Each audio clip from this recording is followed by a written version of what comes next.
මෙත් බුද්ධාභිවන්දනා සකල සත සසරින් මුදන්නට. හොඳයි සාදුකාරයක් දෙන්න කවුරු. නමස්කාරය කියමු අපි.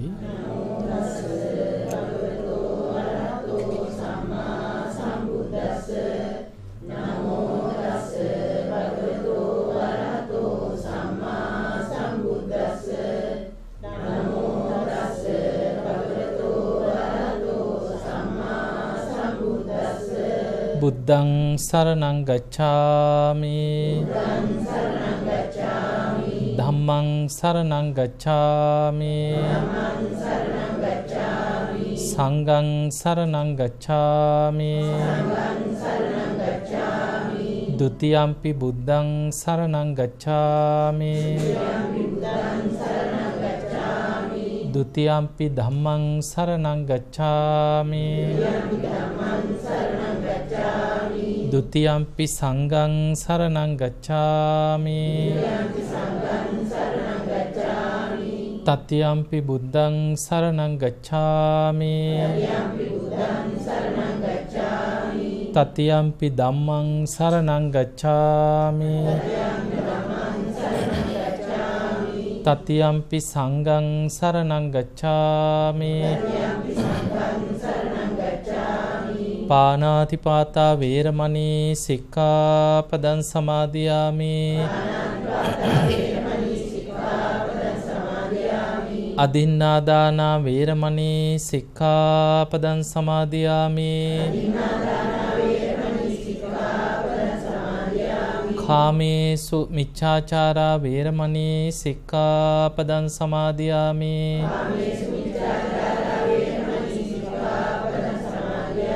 මුසාවාදා වේරමණී සික්ඛාපදං සමාදියාමි සුරාමේරය මජ්ජපමා දට්ඨානා වේරමණී සික්ඛාපදං සමාදියාමි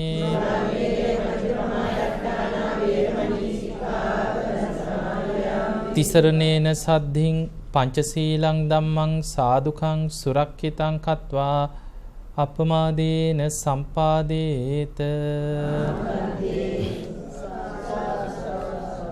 සමන්තා චක්ඛවාලේසු අත්‍රා ගච්ඡන්තු දේවතා සද්දම්මං මුනි රාජස්ස සුනන්තු සග්ග මොක්ඛදං ධම්මසවන කාලෝ අයං බදන්තා ධම්මසවන කාලෝ අයං බදන්තා ධම්මසවන කාලෝ අයං බදන්තා නමෝ තස්ස භගවතු අරහතෝ සම්මා සම්බුද්දස්ස නමෝ තස්ස භගවතු අරහතෝ සම්මා සම්බුද්දස්ස නමෝ තස්ස භගවතු අරහතෝ සම්මා සම්බුද්දස්ස. වාසනාවන්ත පින්වතුනි, අද මේ පින්වත් හැම දිනාම බොහොම සද්ධාවෙන් ධර්ම දානමේ මහා පින්කමක් සිදු කරගන්න සූදානම් වෙන මොහොත. සුරවීර පෙරේරා, පත්මා ගුණතිලක, තිලකා පෙරේරා කියන මේ පින්වත් හැම දිනාගේම දායකත්වයෙන් තමයි අද මේ උතුම් ධර්ම දානමේ පින්කම සිදු කරගන්නට යෙදෙන්නේ. කොළඹ ටෙලිවිෂන් රූපවාහිනිය ඔස්සේ මෙත් සදහම් විකාශය ඔස්සේ මේ ධර්ම දානමේ පින්කම ලක්වාසී ලෝවාසී බොහෝ පිරිසකට ශ්‍රවණය කරන්න ලැබෙනවා. ඉතින් පහුගිය සති දෙකේ මම එංගලන්තේ හිටියේ. එංගලන්තේ ලයිකා ටීවී කියලා වෙනම channel එකක මේ අපේ කොළඹ ටෙලිවිෂන් එකයි තව channel 10ක් ලංකාවේ අයට බලන්න එහි බොහෝ පිරිසක් මේ වැඩසටහන් බලනවා. ඒ නිසා කොළඹ ටෙලිවිෂන් එක එංගලන්තෙත් ලන්ඩන් නුවර ගොඩාක් පැතිවල ඉන්න ලාංකිකයෝ අපි බණට යනකොටම ඉතින් ඇවිල්ලා කියන අපි වැඩසටහන් බලනවා හාමුදුරනේ බණ අහනවා කියලා. ඉතින් ඒ නිසා ලක්වාසී ලෝවාසී බොහෝ පිරිසකට ධර්ම දානයක් ඔබ මේ ලබා දෙන්නේ. ඒ නිසා දානයන් අතර අග්‍රම පින තමයි සබ්බ දානං ධම්ම දානං ජිනාති. ඒ නිසා මේ ධර්ම දානමේ පින ඔබ හැම දිනාටම නිවන් අවබෝධයේ පිණිසම පාරමිතාවක් බවටම පත් වේවා කියලා අපි මුලින්ම ආශිර්වාද කරමු. පින්වතුනි, අපි චුට්ටක් චතුරාර්ය සත්‍ය අපි ටිකක් සරලව අපේ ජීවිතය තුළින් විමසලා නිතර තේරුම් ගත යුතු ආකාරය අපි විමසලා බලමු. අපි කවදා හරි සසර දුකෙන් මිදෙනවා නම් අපිට අවබෝධ කරන්න තියෙන ඔය ආර්ය සත්‍යමයි. දැන් අපි ගත්තොත් ඔබත් මමත් අපි සියලු දෙනාම කාම ලෝකේ තමයි දැන් මේ ඉපදිලායි. මනුස්ස ලෝකයේ අයිති කාම ලෝකයට. කාම ලෝකය කියලා කියන්නේ ඇහැට පේන ප්‍රියමනාප රූපවලට අපි ඇලුම් කරනවා, අපි ආස කරනවා. අපි ඒ රූප තුලින් සැපය, සතුට, සොම්නස හොයනවා. කනට ඇහෙන ප්‍රියමනාප ශබ්දවලට ඇලුම් කරනවා, ආස කරනවා. ඒවා තුලින්ම සතුට හොයනවා. නාසයට දැනෙන ගඳ සුවඳ අපි සුවඳට ඇලුම් කරනවා, ගඳත් එක්ක ගැටෙනවා. ඒ සුවඳ වර්ග තුලින් ජීවිතේ සතුට හොයනවා. ඊළඟට දිවට දැනෙන රස, සමහරු ජීවත් වෙන්නෙම රස හොය හොයා යනවා. කෑම බීමම තමයි මුළු ජීවිතේ. එතකොට කායට දැනෙන පහස, මෙන්න මේවට කියන පංචකාමයන් කියලා. මේ පංචකාමයන් තුල සැපය, සතුට, සොම්නස හොයමින් ජීවත් වෙන සත්වයන් තමයි කාම ලෝකවල ඉන්නේ. කාම ලෝක කියන්නේ ඒකයි. කාම ලෝකවලට අයිති සතර අපායත් කාම ලෝකම තමයි. පුදුම හිතේ. ඉතින් ඒවැ සැපක් තියෙනවද කියලා. මනුස්ස ලෝකත් කාම ලෝක.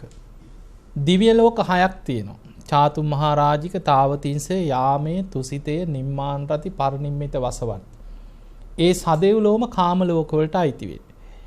පින්වතුනි, පංචකාම සැප සම්පත් වැඩිම තියෙන්නේ දිව්‍ය ලෝකවල. ඒ දිව්‍ය ලෝකවල චාතු මහරජික දෙව්ලොවට වැඩිය තව්තිසා දෙව්ලොව පංචකාම සැප සම්පත් වැඩි. තව්තිසා දෙව්ලොවටත් වඩා යාම දිව්‍ය ලෝකේ පංචකාම සැප සම්පත් තවත් වැඩි. යාම දිව්‍ය ලෝකයටත් වැඩිය තුසිත දෙව්ලොව පංචකාම සැප සම්පත් වැඩි.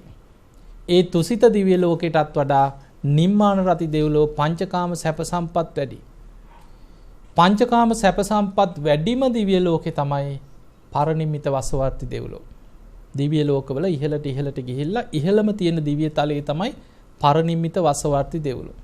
පංචකාම සැප සම්පත් වැඩිම පරිනිම්මිත වසවර්ති දෙව්ලොව. එතකොට මනුස්ස ලෝකෙත් පංචකාම සැපයක් තියෙනවා, නැත්තේ නෑ. තියෙනවා. හැබැයි ඒ සැපය නිසාම මිනිස්සු විශාල දුකක් විඳිනවා. ඒ සැපයට ආසාවෙන් ඒවට ඇලුම් කර කර ඒ සැපේ පවත්ව ගන්න තියෙන ආසාව නිසා ඒවා ප්‍රාර්ථනා කර කර වැඩිපුර දුක් විඳිනවා.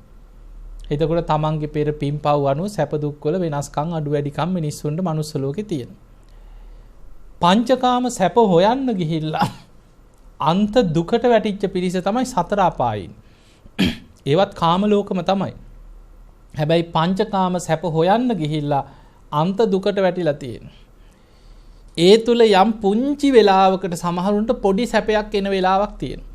දැන් പ്രേත ලෝකේ പ്രേතයන් සාපිපාසාවෙන් විඳෝ ඉන්නකොට කවුරු හරි පින් ටිකක් දෙනකොට ඒ මොහොතට පොඩි සැපයක් දැනෙනවා. සාපිපාසාව නැති වෙනවා. සමහර වෙලාවට Tamanට වස්ත්‍ර පහළ වෙනවා, ආහාර පහළ වෙනවා, පැම් පොකුණු පහළ වෙනවා. හැබැයි අර පිනේ විපාකේ ගෙවිලා ඉවර වෙනකොට ආයි සාපිපාසාව දැනෙනවා. දැන් අපි හිතමු අපි මිය පරලොව ගිය ඥාතීන්ට පින් දෙනවනේ. පින්වතුනි, ප්‍රධානම දේ පින් දෙන එක අපේ යුතුයකම.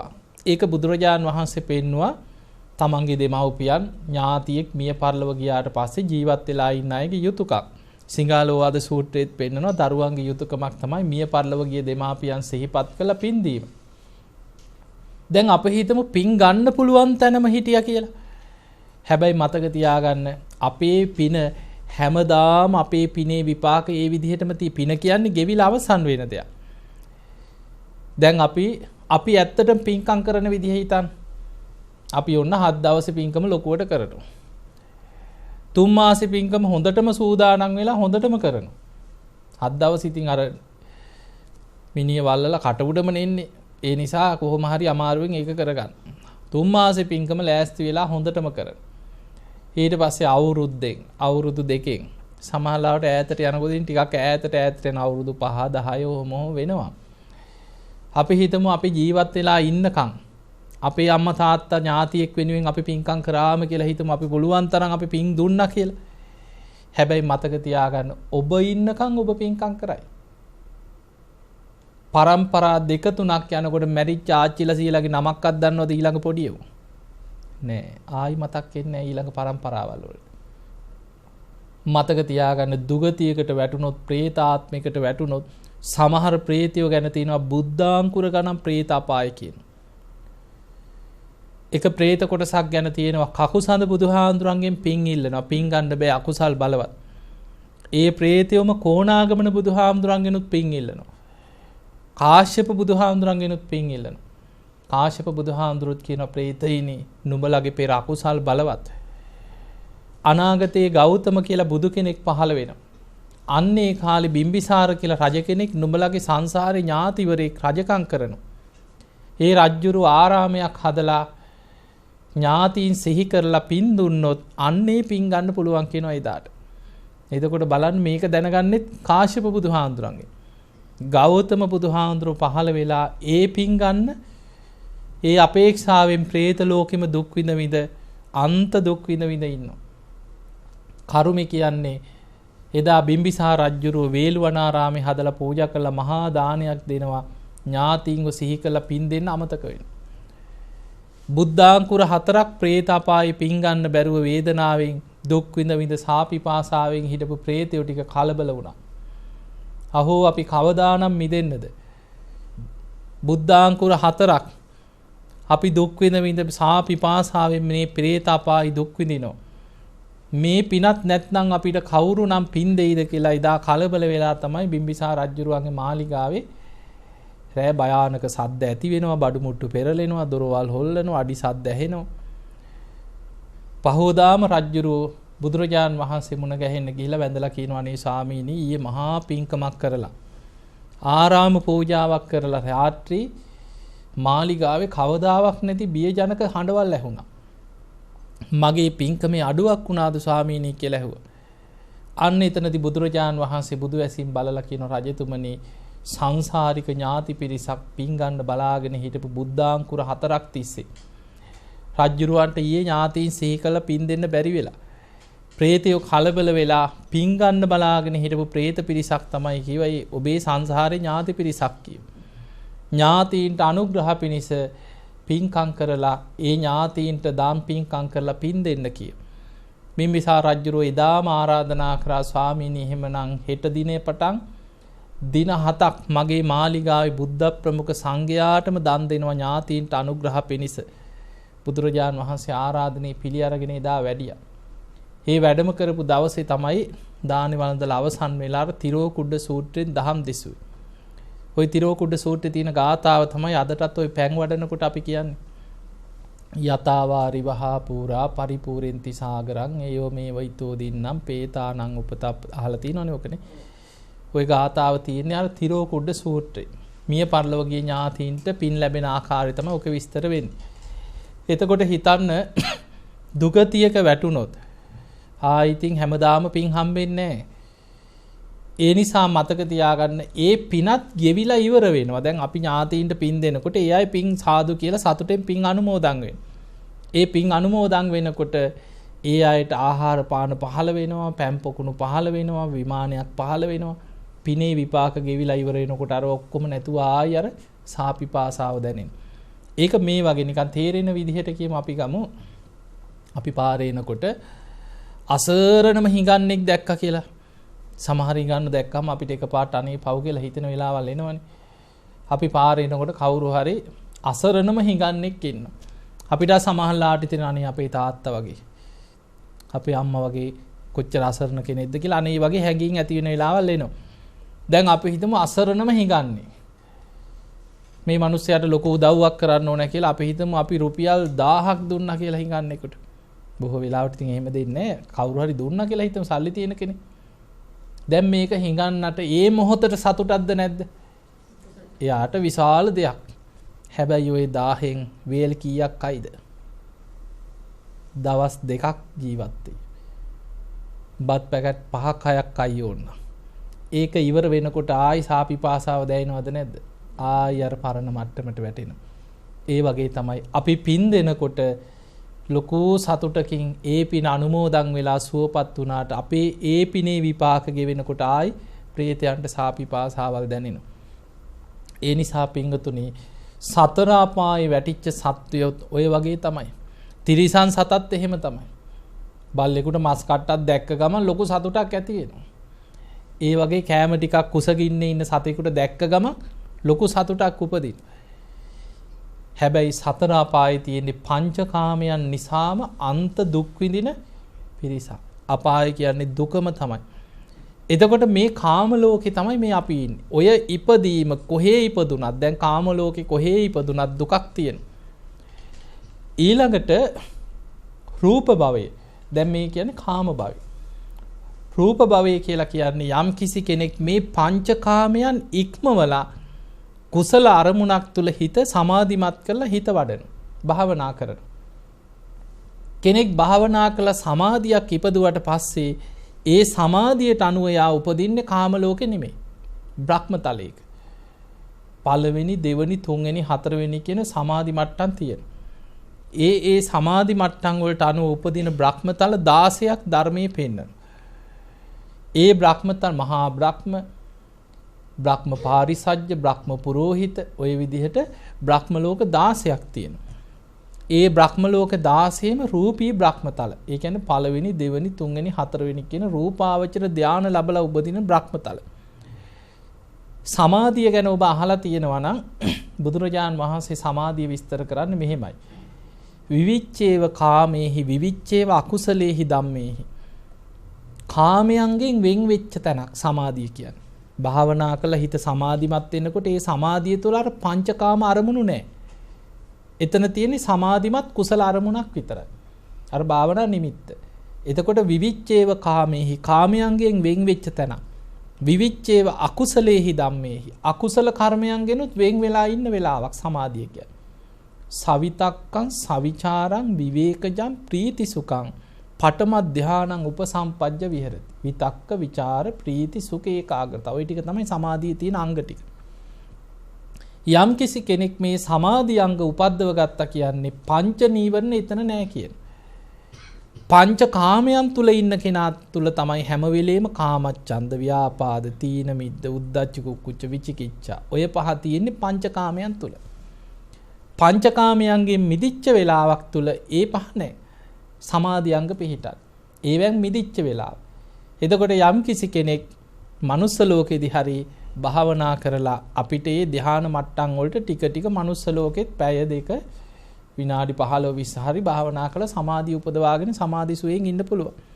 එහෙම සමාධිය වඩාගත්ත කෙනෙක් ඒ සමාධිමය තලයේ තුල ඒක පිරෙහෙන්නේ නැතුව වඩන කාලෙක මිය ගියොත් එයා උපදිනවා බ්‍රහ්ම තලයේ. එතකොට පංචකාමයන්ගෙන් වෙන් වෙලා බ්‍රහ්ම ලෝකවල කල්ප ගණන් සමහර බ්‍රහ්ම ලෝකවල ආවිස. ඒ බ්‍රහ්ම ලෝකවල කල්ප ගණන් සමාපatti සුවයෙන් යා ඉන්නවා.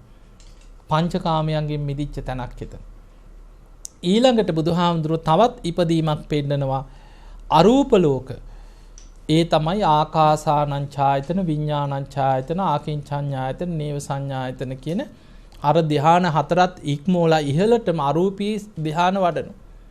ඒ අය උපදින්නේ අරූපතල. ඔන්න ඔය ටික විතරයි උපදින්න තියෙන, වෙන කොහෙවත් උපදින්න නැහැ. හිරු සඳුකේ ආලෝකයේ විහිදෙන පරාසය තුල උපදිනවා නම් උපදින්න තියෙන්නේ සත්‍යයන් උපදින තල 31ක් විතරයි කියන. සත්‍යයන් උපදින තල 31ක් තියෙන. සතර අපාය, මනුස්ස ලෝක, දිව්‍ය ලෝක 6, රූපාවචර බ්‍රහ්ම ලෝක 16යි, අරූපී බ්‍රහ්මතල 4යි. අපි කොහේ ඉපදුනත් උපදිනවා නම් උපදින්න තියෙන ඔන්න ඔය තල ටිකේ විතරයි. එතකොට මේ කොහේ ඉපදුනත් ජාතිපි දුක්ඛං, ඉපදීමම දුකක් මතක තියාගන්න. ඉපදීමම දුකක්මයි. ඊළඟට ඉපදීමත් එක දැන් අපි ඉපදුනානේ, අපි කාම ලෝකේ ඉපදුනා, මනුස්ස ලෝකේ අපි ඉපදුනා. දැන් ඉපදීමත් එක්කම අපි ඉපදීම පිළිගත්තානේ. දැන් අපි ඉපදිලා. දැන් මම කියලා අපි පිළි අරගෙන ඉන්නවා ඉපදීම. දැන් ඉපදුනා නම් දැන් මොනවද අපිට ලැබෙන දායාදේ? ඉපදුනා නම් ඒකාන්තයෙන් දවසින් දවස වයසට යනවා. ලෙඩ වෙනවා. බුදුරජාණන් වහන්සේත් වයසට ගියාද නැද්ද? මතක තියාගන්න, බුදුහාමුදුරුවෝත් වයසට ගියා. දෙතිස් මහා පුරුෂ ලක්ෂණ තිබුණත්, සාරා සංකේය කල්ප ලක්ෂයක් පාරමී පුරලා තිබුණත් බුදුරජාණන් වහන්සේ දේශනා කරන ආනන්ද දැන් තථාගතයන් වහන්සේගේ ශරීරේ හරියට ජග්ගර සකටක් දිරාපු කරත්තයක් වගේ කියන. දිරාපු කරත්තයක් බොහොම අමාරුවෙන් පාරේ පිළිසකර කරලා අරගෙන යන්නේ යම්සේද ඒ විදිහට තමයි කියනවා දැන් මේ කය පරිහරණය කරලා පාරේ අරගෙන යන්නේ. එහෙනම් බුදුහාමුදුරුවෝ වයසට ගිහිල්ලා නැද්ද? වයසට ගියා. බුදුරජාණන් වහන්සේ පිරිනිවන් පාන අදිෂ්ඨාන කරලා සංඝයා රැස් කළ ගාථා පෙළක් කියන. ඒ ගාථා පෙළේ තියෙන්නේ පටන් ගන්නෙම පරිපක්කෝ වයෝ මයිහං. මහණෙනි දැන් තථාගතයන් වහන්සේ බොහෝ වයසට ගිය කෙනෙක්. වයෝ මයිහං බොහොම වයසක කෙනෙක් කියන. පරිත්තම් මම ජීවිතා. ජීවත් වෙන්න තියෙන තව ඊටාම ස්වල්ප කාලයයි. පහයවෝ ගමිස්සාමි නුඹලා අතහැරලා තථාගතයන් වහන්සේ පිරිනිවන් පානවා. කතම් මේ සරණ මත්තනෝ මම මගේ පිහිට හදාගත්තා. එතකොට බලන්න මේ ගාථාවල තියෙන්නේ උන්වහන්සේත් එහෙනම් වයසට ගියාද නැද්ද? වයසට ගියා. බුදුරජාණන් වහන්සේ ලෙඩ වුනේ නැද්ද? උන්වහන්සේට ලෙඩ හැදුනා. බේලුව ගමේ වස් කාලේ ගත කරනකොට මාරාන්තික බඩේ අමාරුවක් වැළඳුනා කියන. එතකොට නිකන් සාමාන්‍ය බඩේ අමාරුව කාටත් ඉඳ හිටපු ගමන් එනවනේ. බුදුහාමුදුරන්ට මාරාන්තික බඩේ අමාරුව. බුදුරජාණන් වහන්සේ කල්පනා කරනවා සංඝයාට දැනුම් නොදී පිරිනිවන් පාන එක සුදුසු නෑ. අතීත බුදුවරු පිරිනිවන් පෑවේ කොහොමද කියලා ඒ වෙලාවේ වේදනාව වැඩිකමටම බුදු ඇසින් බැලුවා. බලලා තමයි ඡන්ද චිත්ත විරිය විමර්ශා කියන සතර 이르දිපාද බලෙන් ආයු සංස්කාර අදිෂ්ඨාන කරේ. එතකොටම රෝගී සැනින් සුවපත් වෙලා ගියා. එතකොට අපිට පේනවා බුදුහාමුදුරන්ට ලෙඩ ආවා. උන්වහන්සේට දරුණු හිසේ කැක්කුමක් විටින් විට වේදනාවක් හිසේ කැක්කුමක් තිබ්බා. කොන්දේ අමාරුවක් තිබ්බා කියලා තියෙන දේශනාව. ඊළඟට මහා පරිනිබ්බාන සූත්‍රය බුදුහාමුදුරන්ගේ පිරිනිවන් පෑම ගැන තියෙන දේශනාව අහලා ඇතිනේ. චුන්ද සූකරිකගේ දානි වළඳලා ආ පිරිනිවන් පාන්න වඩිනකොට අර 이르දිපාද බලෙන් යටපත් කරගත්ත බඩේ අමාරුව ආයි බලවත් වුණා. ලේත් සමග බඩේලිය ගියා කියන. ලෝහිත පක්ඛන්දිකා රෝගී කිය පාලියෙන් කියන්නේ ධර්මයේ තියෙන. ලේත් එක්ක බඩේලිය යනවා කියන එහෙනම් බඩවැල් වල තුවාල හැදිලා තියෙන්න ඕනේ නේද බුදුහාමුදුරන්ට? උන්වහන්සේ කියන ආනන්ද කලන්තේ ඉක්මනට සංගල සිවුරේලලා ආසනයක් පනවන්න කියන වැඩේ. එහෙනම් බුදුහාමුදුරන්ටත් කලන්තේ හැදුණා. උන්වහන්සේටත් ලේත් එක්ක බඩේලිය ගියා. බඩේ අමාරුව ඇති වුණා. කොන්දේ අමාරුව. එහෙනම් බුදුහාමුදුරට ලෙඩ වුණාද නැද්ද? ලෙඩ වුණා. එහෙනම් ඉපදුනා නම් කාටත් උරුම දේ තමයි ඒක. එහෙමනම් අපි දවසින් දවස ඉපදුනා නම් වයසට යනවා. ඉපදුනා නම් ලෙඩ වෙනවා. සැපක්ද දුකක්ද? ලෙඩ හැදිලා අන්ත දුක් විඳිනකොට වේදනාවෙන් ඉන්නකොට මිනිස්සු අහෝ සැපක් කී ඉන්නවද? ඈ වයසට ගිහිල්ලා එක තැන මල මුත්‍රා කරගෙන එක්තැන් වෙලා නැගිට ගන්නවත් බැරුව අහෝ සැපක් පුදුම සනීපයක් කී දින්නේ මිනිස්සු. දුකක් නෙනේ. ඒක දුකක්. ඊළඟට ඒ විතරක් නෙමේ මරණම්පි දුක්ඛං. ඒකාන්තයෙන් ඉපදුනා නම් වයසට යනවා ලෙඩ වෙනවා කවදා කොතන කොයි මොහොතේ මොන විදිහට හරි මරණයට මුහුණ දෙන්න වෙනවා. දෙවියන් වයසට යන්නේ නැද්ද? දෙවියොත් වයසට යනවා. දේශනාවල තියෙනවා දෙවියන්ගේ වයසට යාම ගැන තියෙනවා දේශනා පුබ්බ නිමිත්ත සූත්‍රය කියලා. ඒකේ බුදුරජාණන් වහන්සේ පෙන්වනවා මේ අපි වයසට යනවා වගේ නෙමෙයි. දෙවියන්ගේ වයසට යාම කියන්නේ චුත වෙන්න දින ආසන්න වෙනකොට තමයි මේ ලක්ෂණ පහළ වෙන්නේ. පැලඳගෙන ඉන්න මල් මාලා පර වෙලා යනවා කියන. ඒක තමයි දෙවියන්ගේ ජරාවටපත් වීම ගැන තියෙන්නේ. දිව්‍ය මල් මාලා පර වෙනවා. දෙවියන්ගේ සලු පිලි කිලුට වෙලා යනවා කියන. දිව්‍ය ශරීරවල දීප්තිමත් ආලෝක එන්න අඩු වෙලා දුර්වර්ණ වෙලා අර බැබලීම නැති වෙනවා. ශරීර වලින් දහඩිය වැగిරෙන්න පටන් ගන්නවා කියන දෙවියන්ගේ ශරීරවල. දිව්‍ය විමානවල සිත් තලවන්නේ නැතුව ඉපා වෙනවා ඒවා කලකිරෙනවා. ඔය ලකුණු ටික පහළ වෙනවා කියන. මල් මාලා පර වෙනවා, සලු පිලි කිලුට වෙලා යනවා. ප්‍රභාස්වර ආලෝක නැති වෙලා යනවා, ශරීරේ දුර්වර්ණ වෙනවා, විමානවල සිත් තලවන්නේ නැතුව යනවා. එතකොට අනිත් දෙවිවරු දැනගන්නවලු දැන් නම් මෙයාගේ කාලේ ඉවරයි. දැන් මේ චුත වෙන්න ලං වෙන්නේ. මරණාසන්න කාලේ මේ අන්තිම කාලේ. එතකොට අනිත් දෙවිවරු ඇවිල්ලා ඒ චුත වෙන්න ආසන්න දේවතාවට කියනවලු ඊතෝ බොහෝ සුගතින් ගච්ඡ. පින්වතෝ ඔබ දැන් සුගතියට හරි යන්න. දෙවියන් එතන සුගතිය කියේ කොහෙද? මනුස්ස ලෝකේ. ඇයි මේ මනුස්ස ලෝකෙට යන්න කියන්නේ?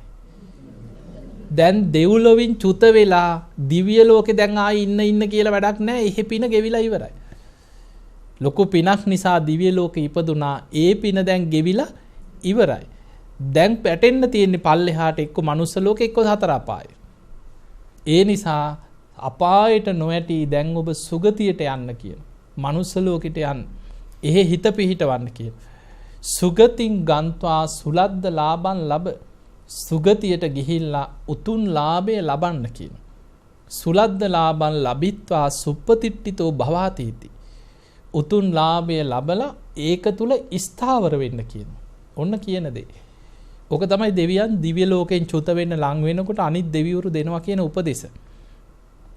එතකොට හිතන්න එතන බුදුහාඳුරෝ පෙන්වනවා මහණෙනි මනුස්ස ලෝකයට ගිහිල්ලා උතුම් ලාභය ලබන්න කියන්නේ තිසරණ ලාභය, තිසරණේ පිහිටන්න කියන.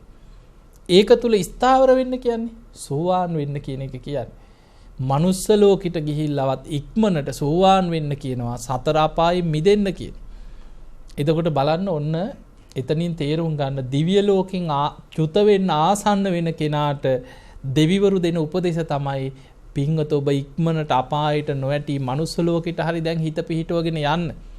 ගිහිල්ලා එහෙ ගිහිල්ලා හරි ඉක්මනට තිසරණේ පිහිටලා සෝවාන් වෙන්න කියන. දැන් මෙහෙට ආවට පස්සේ මොකද වෙන්නේ?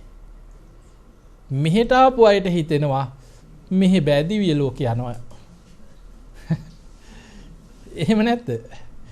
මෙහෙට ආවට පස්සේ හිතෙනවා මෙහෙ බෑ නිකන් උඩට යනවා. එහෙ ගිහින් කර ගන්නවා කියලා හිතෙනවා. ඒත් දෙවියන් එහෙදි කියනවා දැන්වත් මනුස්ස ලෝකෙට ගිහිල්ලවත් මේක කරගන්න කියලා. සෝවාන්වත් වෙන්න කියලා. මෙහි ආවට පස්සේ වැඩ ගොඩක් දා ගන්නවා. දැන් ඉතින් අපිට දරුවන්ගේ වැඩ, ගෙවල් වල වැඩ, ඉඩ කඩන් වල වැඩ අපිට වැඩ තියෙනවා. අපිට ඉතින් කොහේ කරන්නද? අපි ඉතින් පින් ටිකක් කරගෙන දිව්‍ය ලෝකෙ ගිහිල්ලා කරගන්නවා කියලා මෙහෙදිත් ආයි එහෙට යන්න ප්ලෑන් කරනවා. එතකොට බලන්න දිව්‍ය ලෝකෙ ඉපදුනත් වයසට යාම තියෙනවා, චුත වෙනවා. ඒ නිසා බුදුහාඳුරන්ගේ එක දේශනාවක් තියෙනවා මේක තියෙන්නේ ගයිහ සූත්‍රය කියලා. මේ ගයිහ සූත්‍රයේ බුදුහාඳුර පෙන්නා මහණෙනි දෙවියොත් මිනිස්සියොත් දුකසේ කාලය ගත කරනවා කියනවා මෙන්න මේ හේතුව නිසා. හැයි දිව්‍ය ලෝකේ දෙවියන් ඉන්නේ පංචකාමයන් තුලම තමයි. මේ ලෝකේ දෙවියොත් මිනිස්සියොත් ඇහැට පේන රූප ජීවිතේ නවාතැන්පල කරගන්නවා කියලා. හොඳට බලන්න ඔබ ඇත්තද බොරුද කියලා. ඔබේ ජීවිතේ නවාතැන්පොළ මොනවද? ඔබේ දරුවෝ රූපේ. අනේ මේ මගේ ළමයා, ළමයින්ගේ ළමයි පොඩියෝ. ඒ රූපය දවස් දෙක තුනක් දකින්න බැරි වුණොත් මේ පොඩි එකාව දැක්කේ නෑ. කෝ ගෙනෙන්කෝ බලන්න. එහෙම නැද්ද? ඒක තමයි ඒ රූපේ තමයි දැන් ජීවිතේ නවාතැන්. තමන්ගේ ගෙදර, ඉඩම, ගහකොළ අර තමන් ජීවත් වෙන පරිසරය ඇහැට පේන ওই රූප ටික අපි ඇලුම් කරන රූප තියෙනවා. මේ මම මගේ උන් කියලා අපි ඇහෙන් බැඳිච්ච රූප තියෙනවා. ඒවා ජීවිතේ නවාතැන්පල කරගන්න. මේ ලෝකේ දෙවියොත් මිනිස්සියොත් කනට ඇහෙන ශබ්ද ජීවිතේ නවාතැන්පල කරගන්නවා කිය. ළමයාගේ කටහඬ, ඒ ළමයින්ගේ හුරතල් බ්‍රස්, අර කරන විහිළු තහළු ඒවා ජීවිතේ නවාතැන කරගන්න. ඒවට ඇලෙනවා. ඒ දරුවගේ සුවඳ, නාසයට දැනෙන ගඳ සුවඳ ජීවිතේ නවාතැන කරගන්නවා කිය. දිවට දැනෙන රස, කයට දැනෙන පහස පංචකාමයන්ම ජීවිතේ නවාතැන කරගන්නවා කිය. බුදුරජාණන් වහන්සේ පෙන්වනවා මහණෙනි ඇසට පේන රූප අනිත්‍යයි. ඒවා වෙනස් වෙනවා. ඒවා දුකයි. අනිත්‍ය නම් දුකයි. අනාත්මයි. මම මගේ කියලා මට ඕන විදිහට පවත්වන්න බෑ දෙවියෙකුටවත් මිනිස්සෙකුටවත්. ඒවා වෙනස් වෙලා යනවා. ඒවා වෙනස් වෙනකොට ඒක ජීවිතේ නවාතැන කරගත්ත කෙනාට ඒ ගැන තියෙන ඇල්ම අතහරින්න වෙනවද නැද්ද? අතහරින්න වෙනවා. දැන් අපි තේරෙන උදාහරණයක් ගමු. දරුවෙක් ගැන සිහිනයක් මවාගෙන ඉන්නවා. දැන් දරුවෙක් උපදිනවා.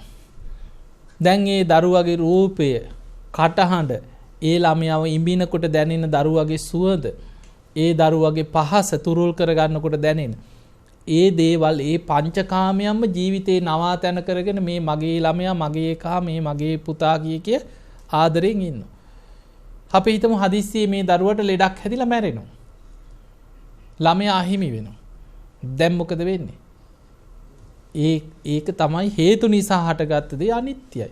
දුකයි. මම මගේ කියලා මට ඕන විදිහට පවත්වන්න බෑ. ඒක වෙනස් වෙනවා. ඒ වෙනස් වෙනකොට ඒ ගැන තියෙන ඇල්ම අතහරින්න වෙනවමයි. හැබැයි අතහැර ගන්න බැරිවීම නිසා අපි ඒව ගැන කියා අඬනවා. අනේ මගේ ඇහැට පේන්න මෙහෙම හිටියා කියලා අර ඇහෙන් දැකපු දේවල් හිතනවා.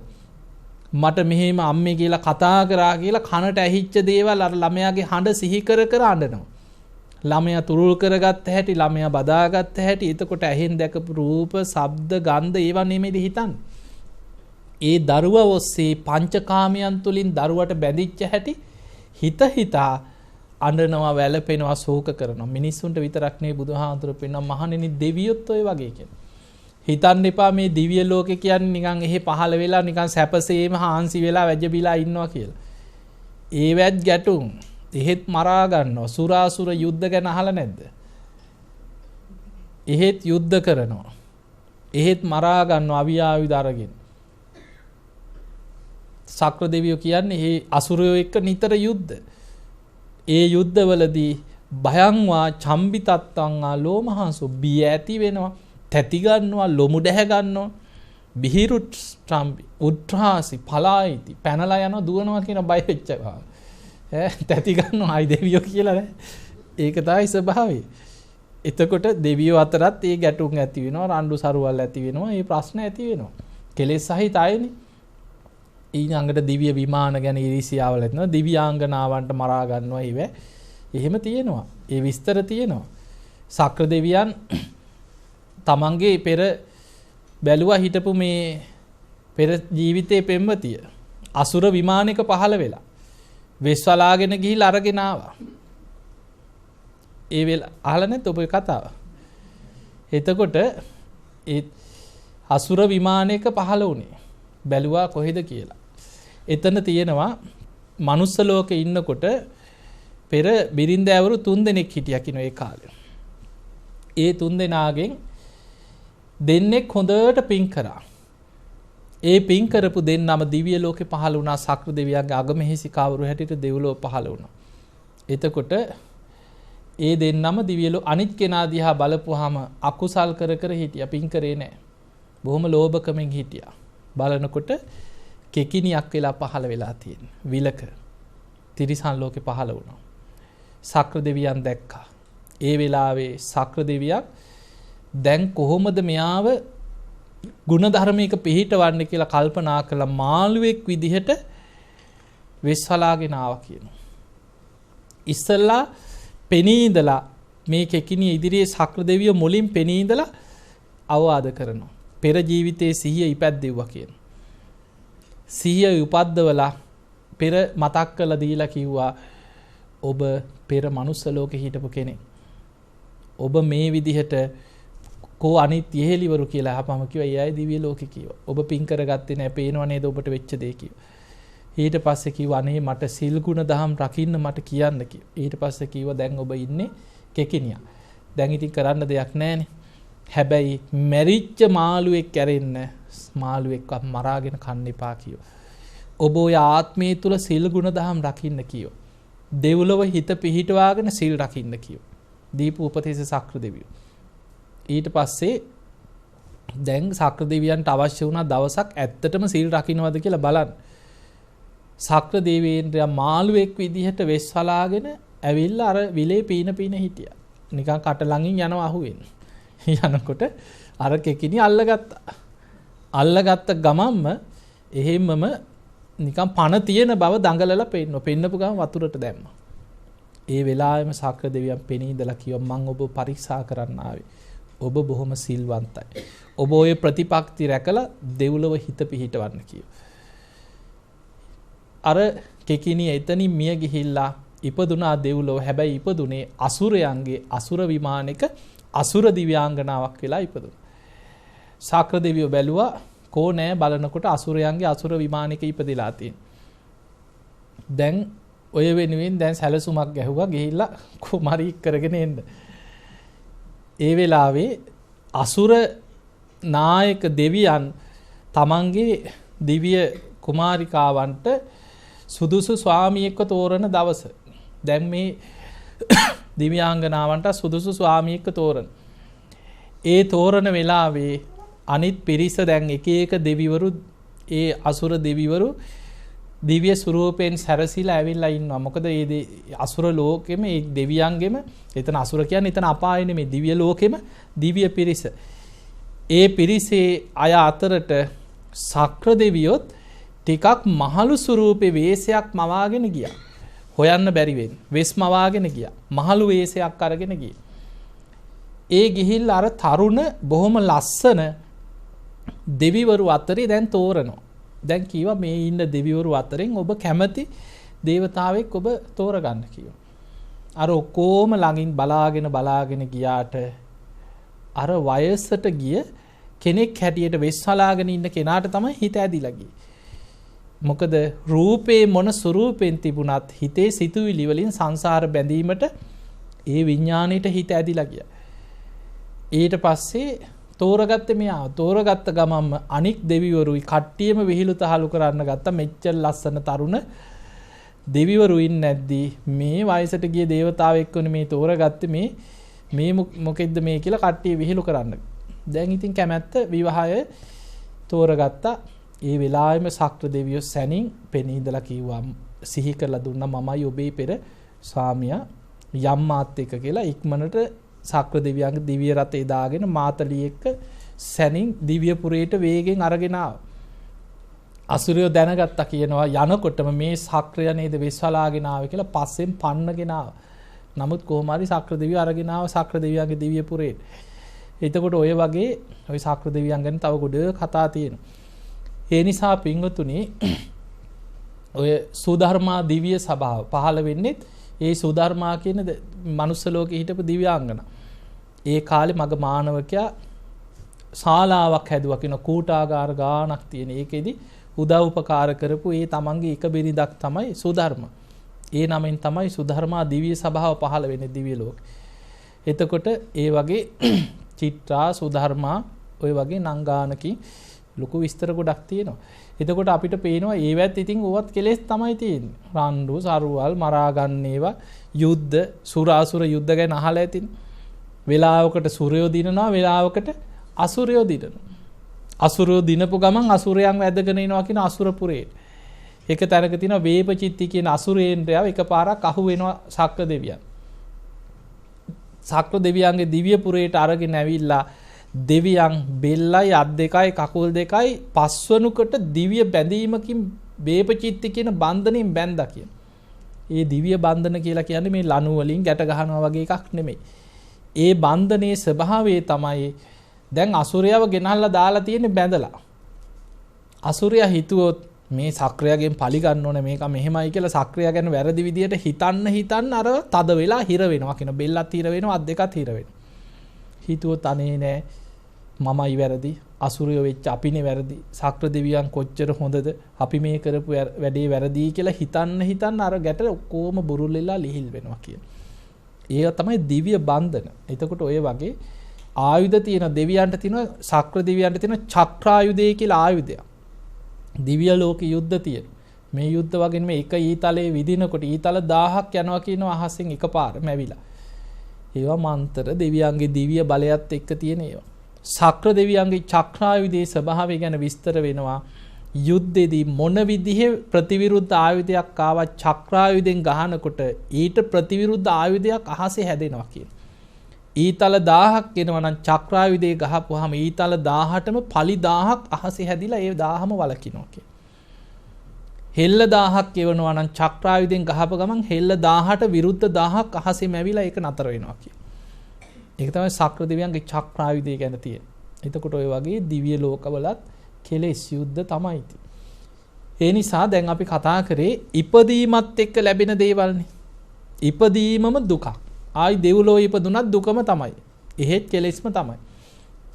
ඉපදුනා නම් ලෙඩ වෙනවා, වයසට යනවා, ජරාවටපත් වෙනවා, මරණම්පි දුක්ඛ. දැන් ඔය ජීවත් වෙලා මරණ මොහොත දක්වාම මෙරි ඉපදී නෙමෙයිද අපි ඉන්නේ. බුදුරජාණන් වහන්සේ පෙන්නනවා ශෝක පරිදේව දුක්ඛ දෝමනස් උපායාස. ඕව නැද්ද අපිට? ශෝක අපි ජීවිතේ ඕන තරම් දුක් වෙනවා.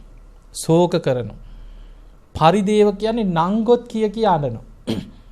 පපුවට ගහගන්න, ඔලුවට ගහගන්නවා, විලාප දෙනවා, සිහි නැතුව වැටෙනවා. ඇයි අපිට මෙහෙම වුනේ කියනවා කියන්නේ නැද්ද මිනිස්සු? පරිදේව කියන්නේ ඒවට නංගොත් කිය විලාප දෙදී අපි අඬනවා. දුක් විඳිනවා. දෝමනස්ස කියන්නේ හූල්ලනවා. උපායාස කියන්නේ සුසුම් හෙලනවා. ඕක තමයි ජීවිතේ. හොඳට බලන්න දැන් කාටවත් කියන්න ඕවා නම් අපිට අදාළ නැහැ කියන්න පුළුවන්. ඔබේම ජීවිතය ආපස්සට හිතලා බලන්න මේවා අපි කොච්චරනම් ජීවත් වෙනවා කියන්නේ ওই ටික නෙමෙයි. ඕක තමයි ජීවිතේ. ඔය අතරතුර හතුරු නැද්ද ඔබට? ඊර්ෂ්‍යාකාරයෝ, තරහකාරයෝ හතුරු. ඒකත් ආරි සත්‍යය. ඒකට කියන්නේ අප්පියෙහි සම්පයෝගෝ දුක්ඛෝ. දුක්ඛාරි සත්‍යයට අයිති දෙයක්. අප්‍රියන් එකට ජීවත් වෙන්න සිද්ධ වෙනවා. අප්‍රියන් එකට වාසය කරන්න සිද්ධ. කැමැත්තෙන් හෝ අකමැත්තෙන් කරන්න දෙයක් නැහැ. එකට ඉන්න වෙනවා. හතුරෝ, තරහකාරයෝ, ඊර්ෂ්‍යාකාරයෝ ඒවා කර්ම කියන්නේ අහ කියන්නේ ඒවා කැරකිලා ඉන්නේ කර්ම විපාක වලට. නිකම් පාර යන්නේ. අහ කියන ප්‍රශ්නයක් බේරන්න ගිහිලා මැරුම් කන්නේ නැද්ද මිනිස්සු? පවුලේ රණ්ඩුවක් බේරන්න යනවා. අන්තිමට ගිය මිනිස්සයා වැරදිකාරය වෙලා ඒ මිනිස්සයා තමයි ඊට පස්සේ අමාරු වැටෙන්නේ. කොහොම වෙන්නේ නැද්ද ජීවිතේ? කාට හරි හැංගිලා ඉඳලා පිහියෙන් අයින්නවා. අන්තිමට ඇනලා තියෙන්නේ ඒ වගේ වෙන මිනිහෙකුට. එතනින් ගියේ වෙන මිනිස්සෙක්. ඔය වගේ අහක යන කර්ම කැරකිලා එනවා ජීවිතේ මතක තියාගන්න. ඒ නිසා කර්ම විපාකත් එක්ක යන සංසාර ගමනේ එවැනි අහක යන දේවල් අපි නොසිතන දේවල් වෙන්නේ. සිතන දේවල් වෙනව නෙමෙයි. අචින්තිතම්පි භවති. නොසිතන දේ වෙනවා. චින්තිතම්පි විනාශති. හිතන දේ වෙන්නේ නැහැ. ඒ වෙනස් වෙලා යනවා. අපි හිතන ප්‍රාර්ථනා කරන දේවල් වෙන්නේ නැහැ ජීවිතේ. ඒ නිසා හතුරෙක් හැදෙන්න මතක තියාගන්න. ඊළඟට හතුරෙක් හැදෙන්න අපිට ආයේ අපේ වැරද්දක් තියෙන්න ඕනේ. අපි කොච්චර සිල්වත් වුණත්, කොච්චර ගුණවත් වුණත්, උදේ ඉඳන් රෑ වෙනකන් සුවපත් වේවා, සුවපත් වේවා, සුවපත් වේවා කියලා හිටියත් ඒත් ඇති. කවුරුගේ කටේ සුවපත් වේවාමනි කියලා ඒත් තරහක් ඇති වෙනවා තව එක්කෙනෙකුට. එහෙම නැද්ද මිනිස්සු? එහෙම තමයි සමාජය. දැන් බලන්න මේ සේරි වාණිජ කතාව. අපේ බෝසතාණන් වහන්සේට අච්චර සංසාරෙම හතුරා දේවදත්ත බුදු වෙච්ච ආත්මෙත් ගල් පෙරළුවා, මරන්න සැලසුම් කරා. ඔච්චර භයානක හතුරෙක් හැදුනේ කොහොමද? එදා අර රන්තැලියට සාධාරණ වෙළඳාමක් කරන්න ගිහිල්ලානේ. සේරි වාණිජ කතාව දන්නවනේ, අර කදාවලු කතාවනේ. එදා අපේ බෝසතාණන් වහන්සේ ඇත්තම කීවා මේක ගොඩාක් වටිනවා. මගේ ළඟ තියෙන මෙච්චරයි කියලා වෙළඳාම් කරපු සල්ලි ටික ඔක්කොමත් දුන්නා.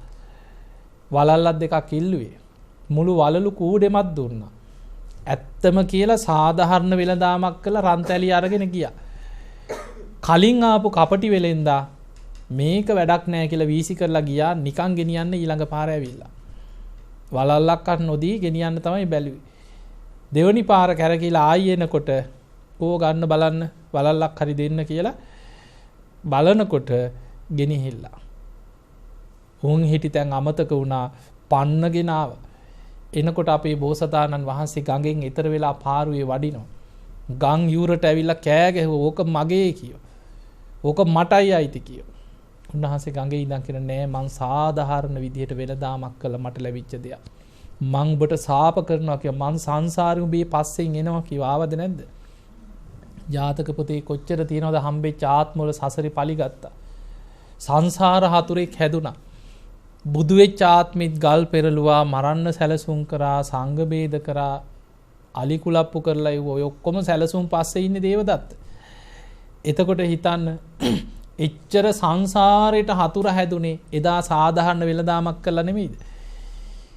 ඒක තමයි. මොකද අපි ජීවත් වෙන්නේ ලෝභ, ද්වේෂ, මෝහ කියන අකුසල මූලයන්ගෙන් යුක්ත ලෝකෙක ඉන්නේ. අපි ජීවත් වෙන සමාජෙ මිනිස්සු කුසල මූලයන්ගෙන් හටගත්ත මිනිස්සු නෙමෙයි. අවිද්‍යාවත් තණ්හාවත් එක්ක බැඳිලා ගිය අකුසල මූලයන්ගෙන් හටගත්ත පංචකාමයන් තුල ජීවත් වෙන ලෝකෙක අපිත් ඉන්නේ. එවැනි ලෝකෙක හතුරෙක් හැදෙන්න hina වුණත් ඇති. නැද්ද නිකන් hina වුණත් ඇඟට එන අය? මොකද උඹ hina වෙන්නේ කියලා ඇඟට එන අය නැද්ද? එහෙමයි ඉන්නවා. නිකන් බලන්නකො බස් එකේ යනකොට ඇඟේ හැප්පුණම් මරා ගන්න ඉන්න චරිත නැද්ද? එහෙම සමාජයක්. නිකන් බැරි වෙලා හරි කකුල පෑගෙනවා. බ්‍රේක් එකක් ගහලා කාගේ හරි ඇඟකට වීසි වෙලා වැදෙනවා. ඒත් නිකන් රවල ගහ ගන්න ඉන්නේ සමහරු. එහෙම සමාජයක්. සිල් රකින්නවට විරුද්ධ මිනිස්සු නැද්ද? ඉන්නවා. හොඳට බලන්න සමාජ සිල් රකින්නවට විරුද්ධයි. ඕවට හින් පාස් කරන මිනිස්සු ඉන්නවා. කවුරු හරි ගෙදරක බණ භාවනා කරනවා කියලා හිතන් ඔය නෑදෑයෝ අතරම නැද්ද ඕකට හින් පාස් කරන අය? දැන් මෙයා භාවනා කරනවා. ඕන් දැන් රහත් වෙයි. නිකන් ගෙයි ඇවිදගෙන ගියත් අහනවා උඩින් දාවේ. එහෙම තමයි සමාජයේ හැටි. එහෙම සමාජය. භාවනා කරනවට විහිළු තහළු කරන අය ඉන්න. ඔබ දන් දෙනවා නම් ඔබ පින්කම් කරනවා ඕකට බනින අය ඕන තරම් ඉන්න. දන් දෙනවට බනින මිනිස්සු ඉන්න. පින්කම් කරනවට බනින මිනිස්සු ඉන්න. ඔබ බොහොම සද්ධාවේ මල් ටිකක් අල්ලලා මල් පූජා කරනවා වගේ ඕකට බනිනවා. මේ පිස්සු මුන්ට කියලා එහෙම බනින අය ඉන්න. එතකොට එහෙම සමාජයක අපි ජීවත් වෙන්නේ. ඒ නිසා ඒ සමාජ ස්වරූපේ තේරුම් ගන්න ඕනේ. ඒක තමයි අප්පියේහි සම්පයෝගෝ දුක්ඛ කරන්න දෙයක් නැහැ. ඒක ආර්ය සත්‍යයක්. ජීවත් වෙනවා කියන්නේ අප්‍රියයන්, අපි අකමැති පුද්ගලයන්, තරහකාරයෝ, හතුරු, ඊර්ෂ්‍යාකාරයෝ එක්ක ඉන්න වෙනවා කරන්න දෙයක් නැහැ. ඒ වගේමයි පියේහි විප්පයෝගෝ දුක්ඛ. අපි ප්‍රිය කරන, අපි ඇලුම් කරන, අපි ආදරය කරන පුද්ගලයන් එක එක්කෙනා අහිමි වෙනවා. ඒ දුකත් ජීවිතේ මැරෙනකන් විඳ ගන්න වෙනවා. පවුලේ 10 දෙනෙක් කියන්නේ මලගෙවල් 10ක්. කාට කවදා කොයි විදිහට ඉස්සර වෙවි ආයිද දන්නේ. ඔන්න ඔය සියල්ලම තමයි ඔය ඔක්කොම විස්තර කර කියලා දුන්නේ දුක්ඛාරය සත්‍ය ටික. ඕක තමයි දුක්ඛාරය සත්‍ය.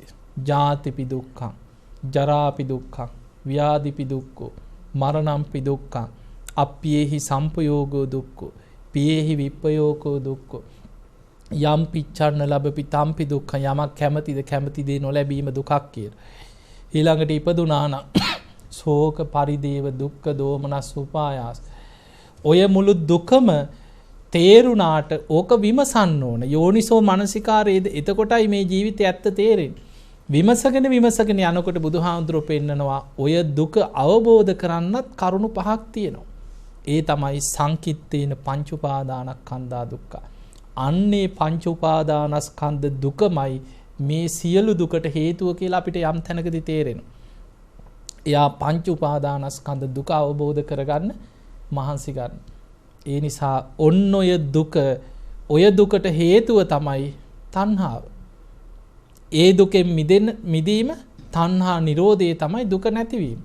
ඒ පිණිස අනුගමනය කළ යුතු මාර්ගය තමයි ආර්ය අෂ්ටාංගික මාර්ගය. ඒ නිසා ඔන්න ඔය ආර්ය සත්‍ය 4 අපි කවදා හෝ අවබෝධ කරගන්නම වෙනවා.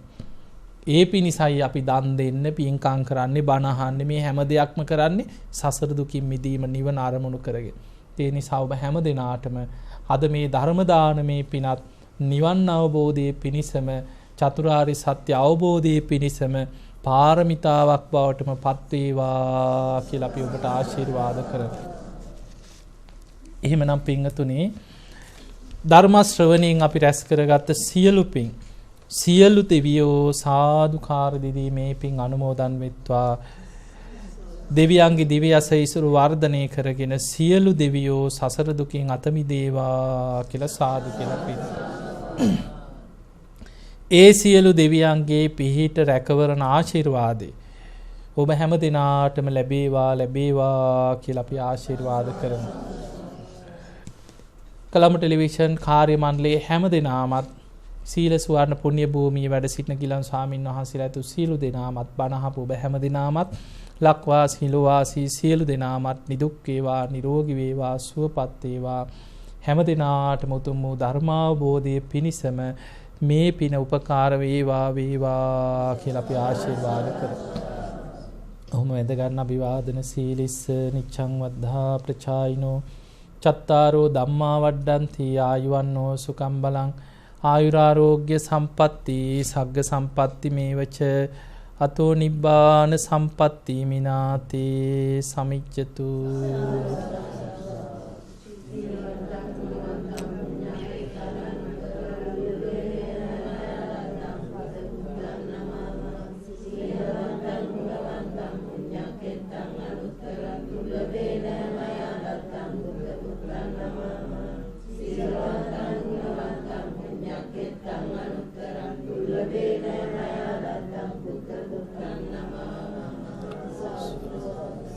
හැම දිනාටම තෙරුවන් සරණයි.